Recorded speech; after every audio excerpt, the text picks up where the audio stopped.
return, and you'll go to the next slide.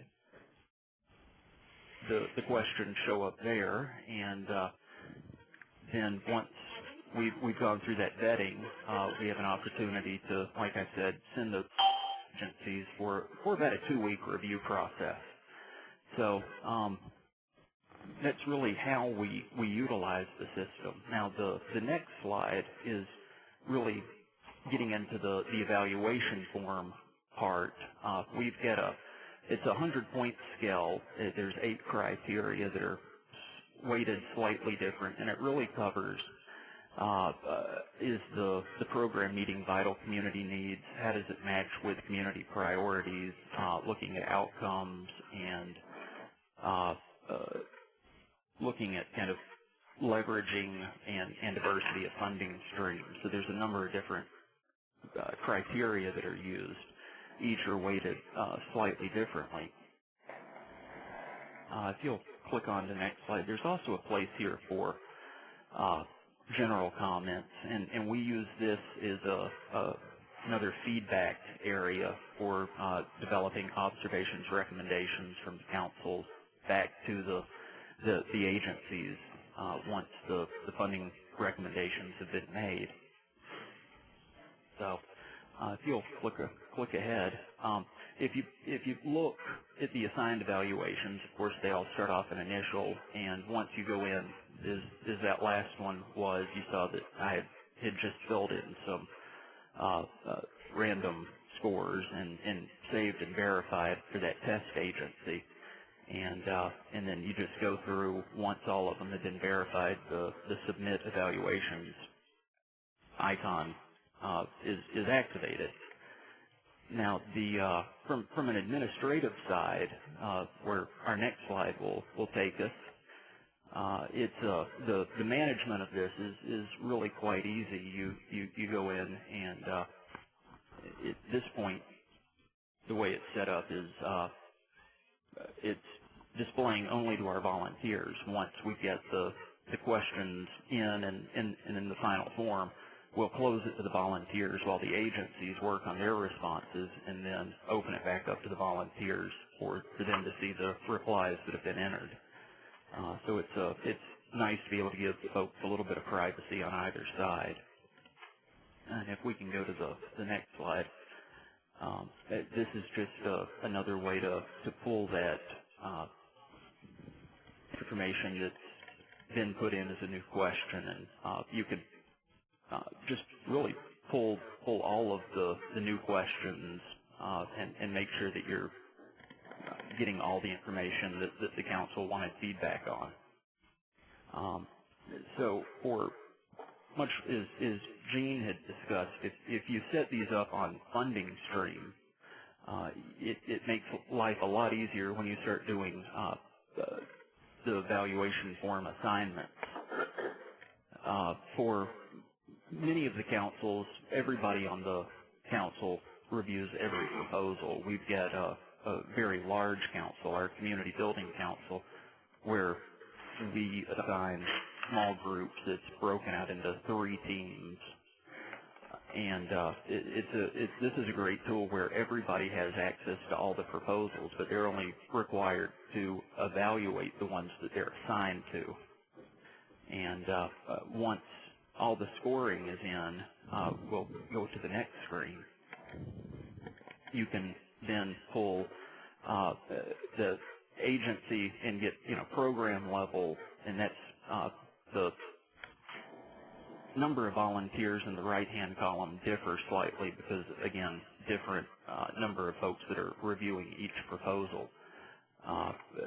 This is from last year's process, and we've updated our criteria and scoring since then. Last year it was on a slightly different scale. So, and you can just see this really becomes the beginning point for funding discussions based on the average scores. So, moving to the next slide, it's benefited the volunteers. I think this year, and thanks to Don and the staff here at Seabrooks, we've simplified the process, both in the number of forms and how the volunteers are accessing the site. Council meetings, site visits, conference calls are all different tools that we use, and the information is readily available right here, whether it's question and answer or proposal information. It really does help with breaking out who's responsible for reviewing, who's responsible for the evaluation part. And it does allow for that online dialogue back and forth between the agency and council. And it does give us that effective process to give feedback to the agencies when the funding decisions have been made. Now, for our United Way, on the next slide,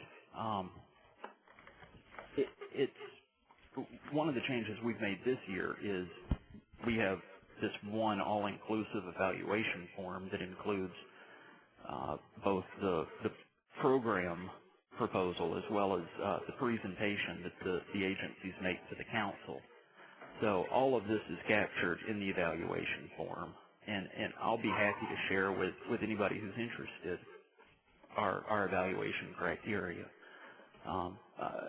We can directly link funding back to needs, outcomes, and while we're not at the impact model, we can kind of start looking in that direction and show that the most critical needs are where the money is headed.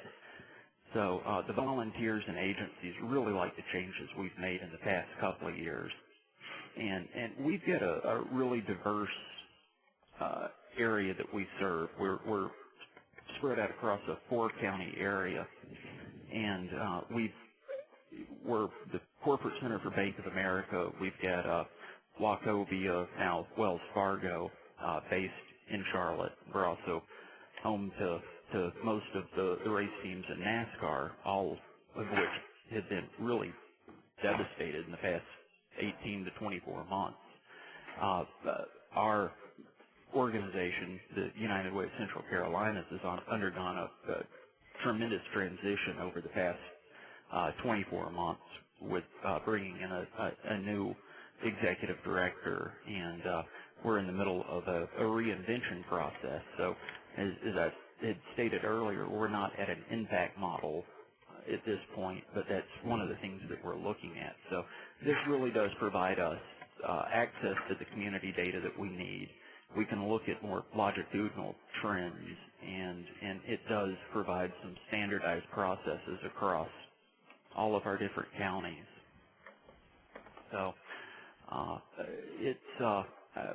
we've been really pleased with this, and really quite pleased with the updates we've made in the past year and a half. And again, I'm happy to share our evaluation criteria with anybody who's interested. That's great, Jeremy. Thank you. There are a couple of questions here, and I'm going to repeat them to you. And this is from Stephanie Allen. This is with the United Way of Matsu in Wasilla, Alaska. And Stephanie, please step in here if I don't state this exactly the right way. You guys can start a dialogue. First thing Stephanie's asking, Jeremy, is each small volunteer team then evaluates just the education applications, health applications, etc., or do they review all of them?